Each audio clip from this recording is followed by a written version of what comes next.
Hey guys, welcome to another video. And today, guys, hold on.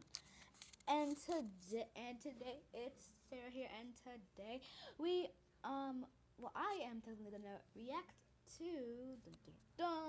my life Dennis Daily. So yeah, let's just go on YouTube and my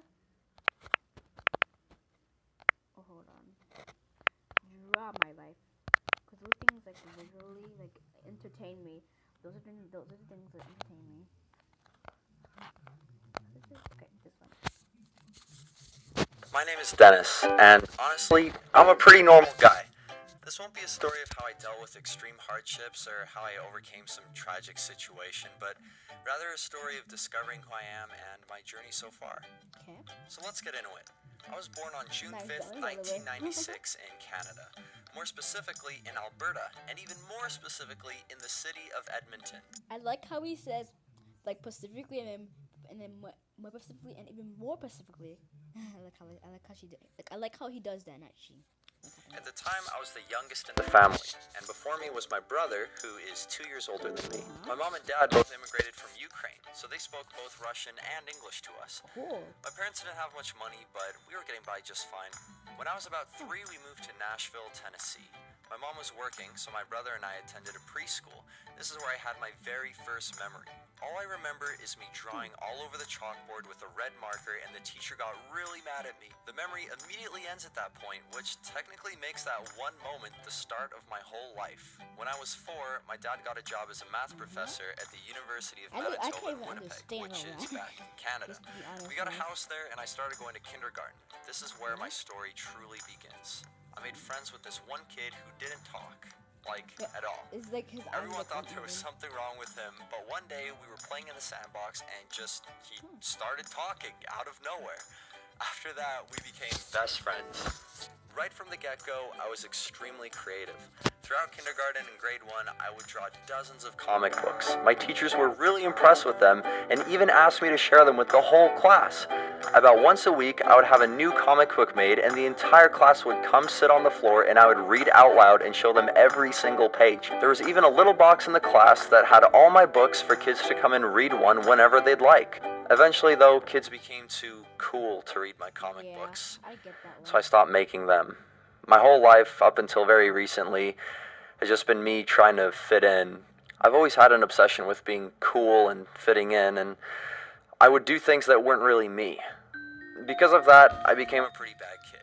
I was constantly getting into trouble and given detention almost every week. When I was in 2nd grade, every day at lunchtime, there was a milk stand where kids would trade milk tickets that they bought from the school for little cartons of chocolate milk. Me, being crafty and pretty good at drawing, made fake milk tickets and would give them to my friends so they could go get free milk using these little pieces of paper that I drew on to make it look like one of the real tickets. It worked for a while until someone told on me and I got detention for weeks. Around this time was when my brother and I discovered computer games. My dad used this really old Windows desktop computer, and he would let us play online mini games. For the most part, my brother would play and I would sit beside him and watch for hours. Some of my fondest memories are my brother and I sneaking up at like 4 in the morning just so we could go play more games together. I started developing a passion for video games, and pretty soon I was on the computer for hours a day.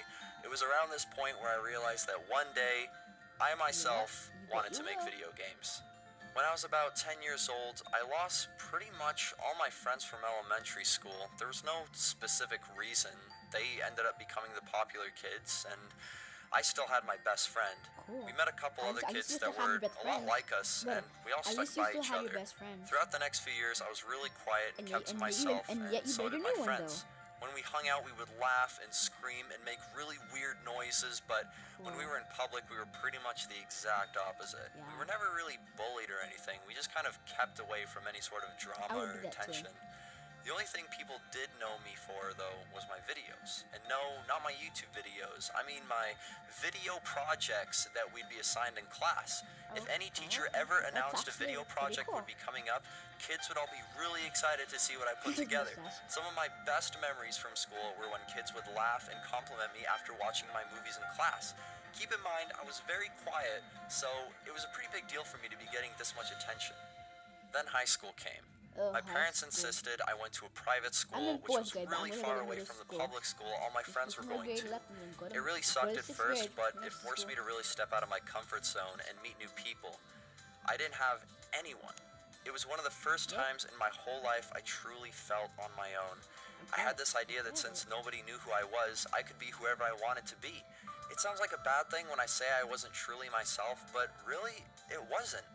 I didn't have to be this quiet, introverted guy who always kept his head down anymore. I could finally build up the confidence to actually go and meet people. I know it's easier said than done.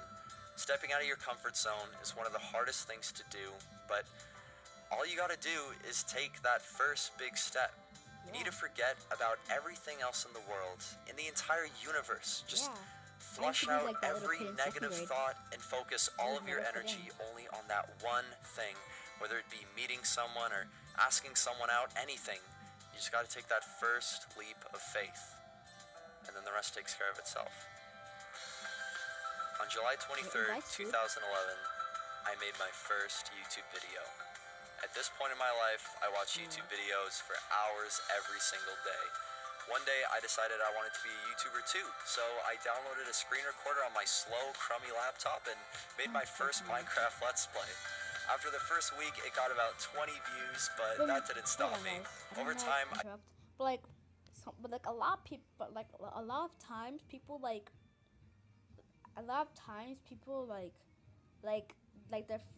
usually they're literally once they do their first YouTube video, the YouTube video is actually always Minecraft Let's Play for some reason.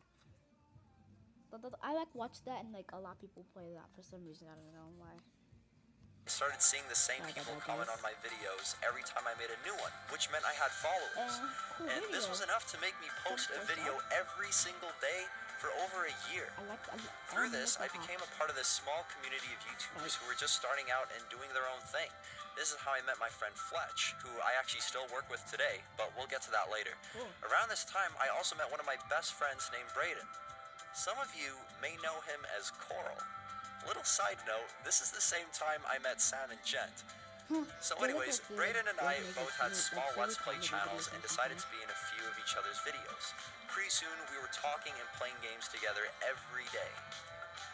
After about a year, it seemed like I put my heart and soul into my channel and it was simply going nowhere. I didn't know what to do, so I just kind of lost interest, so I stopped. This was also around the time my parents divorced.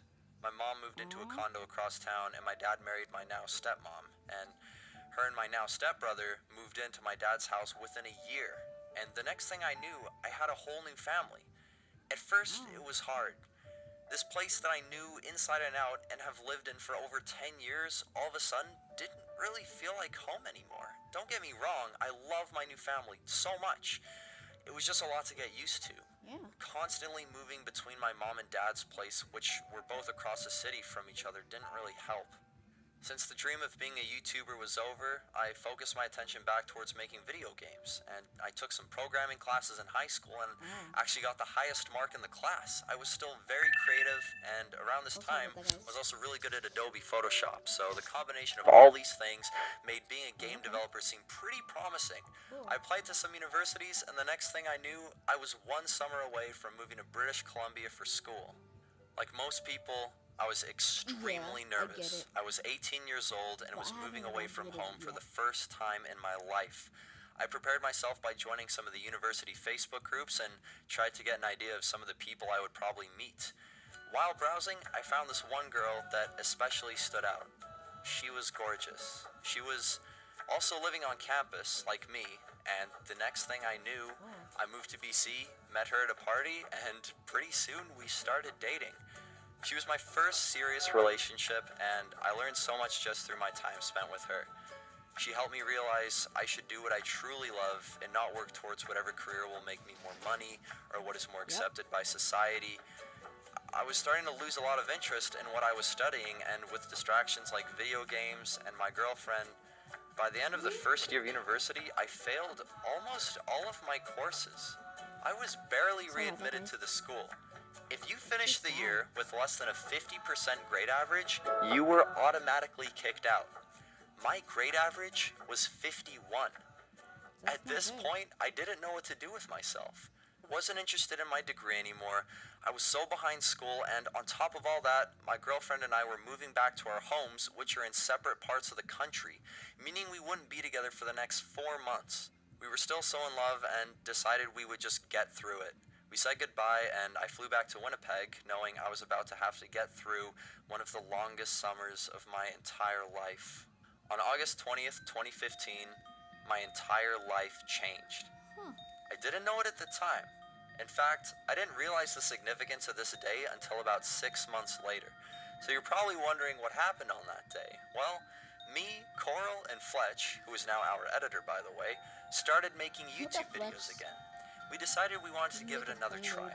We all agreed that stopping making videos a few years back seemed like such a waste, and after all, this is what we truly wanted to do. We decided to make one video and just see how it did. About a week later, I got a call from my girlfriend saying she wanted to break up. Oh. My second year of university very nicely splits into two halves. The first half, for the most part, was pretty dreadful. My future plans were constantly at a downward spiral since I was discovering more and more how little I wanted to do all the things I thought I was interested in. I also felt incredibly lonely since I lost most of my friends from first year because I was spending so much time with my now ex-girlfriend, and everything just kind of sucked until an absolute miracle happened. The video that we posted on August 20th, 2015 exploded. Out of nowhere, it got hundreds of thousands of views and tons of people were asking for more. Coral, Fletch, and I, of course, continued making videos. Every video we posted did really well, and all of a sudden, the YouTube dream was rekindled. Sub and Alex, which most of you probably know, reached out to us and asked if we would like to make videos together. We all had unique talents that we felt used together could make a very entertaining channel, so we did it. This now brings us to the second half of my second year at university. It was all about YouTube. Nothing else mattered. I finally found what I truly wanted to do, and this was when I had the most potential to pursue it. Starting in January 2016, Sub, Alex, Coral, Fletch, and I were working on YouTube every single day, and we haven't stopped since. This video was made to celebrate us hitting 500,000 subscribers. I cannot explain in words how thankful I am for the last 8 months. I was struggling during one of my lower points in life, and you guys changed everything.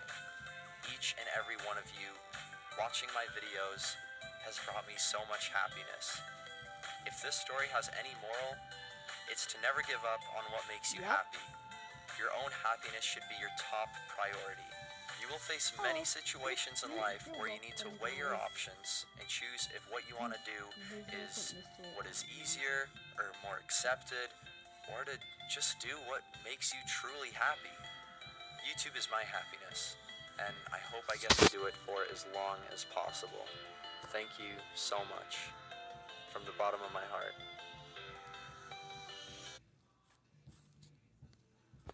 So guys, that was it for today's video, and I really liked how the ending was good. And sorry for that for Rebecca's during my life. I'm gonna be making a part 2 to that, so sorry about that. We had to cut it short. But anyways, guys, hope you like this video. Like, comment, subscribe to Phoenix Master 9 channel, not Ryan Rise anymore, and Emma Lily, which is me. And yeah, so bye guys. If you like this video, bye.